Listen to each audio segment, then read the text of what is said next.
اجتماع قصير لضبط تفاصيل الخطة ذهابا وإيابا. مفرزة من مقاتلي الناحية السادسة تستعد بعدتها وعتادها للانطلاق. فريق الاستطلاع والإشارة جاهز لتغطية ومراقبة الميدان. قائد الناحية أبو علي حمودي يخبرنا أننا سنتحرك فورا وإلى منطقة حساسة وقريبة من جدار الذل والعار. في هذه اللحظة لا مجال للتراجع أو التفكير مرتين، إنها سانحة لا يمكن أن نفوتها. سيارة خاصة مجهزة لوفد ولاية السمار ضمن سيارات أخرى ستتوغل إلى مسافة يمكنها تحديد الأهداف المستهدفة بدقة ومراقبة قواعد الاحتلال بعد إعطاء إشارة القصف والتدمير. الموكب يتحرك وخطوط الاتصال مربوطة بين الجميع لمراجعة الخطة وتغيير الاستراتيجيات حسب تفاصيل الميدان.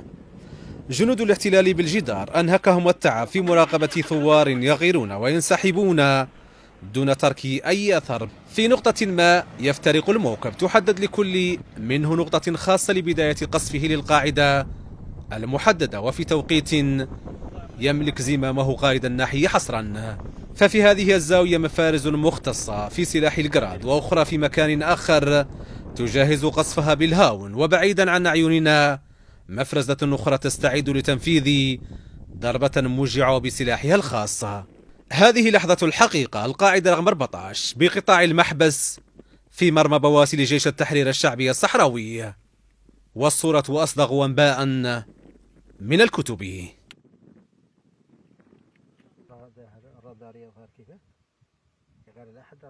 قائد الناحية وفريق الاستطلاع يضبطون الدائرة الضيقة الخاصة باتصالاتهم لمعرفة جاهزية كل مفرزة، ثم تحدد الإحداثيات وتعطى إشارة القصف والتدمير لهذه القاعدة.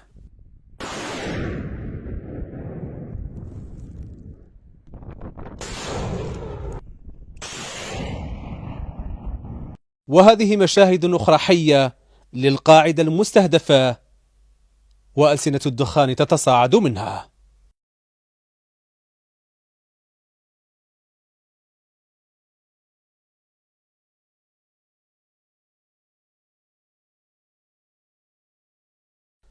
لقد تمت العملية بنجاح محكم وتخطيط مدروس والانسحاب بهدوء، لكن تحدث المفاجأة أن جنود الاحتلال أصيبوا بالخيبة والدهشة، فانطلقت قذائف مدفعيتهم بشكل عشوائي وبكثافة تنم عن سوء تدبير وخوف.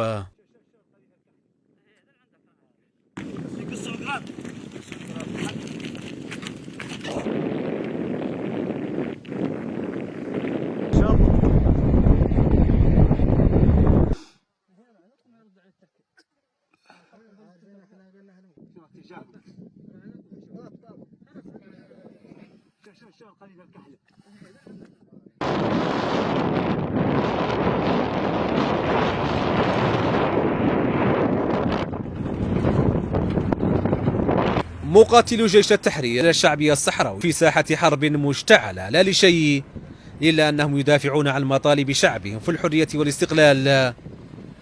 فلك أيها الشعب الصحراوي أن تفتخر وكثيرا بهؤلاء الرجال والشباب الذين يقارعون الاحتلال بقوة وعزيمة الأفذاذ الأقحاح. فطوبى لكم. رقيبي عبد الله، التلفزيون الصحراوي بالقطاع العملياتي للناحية السادسة.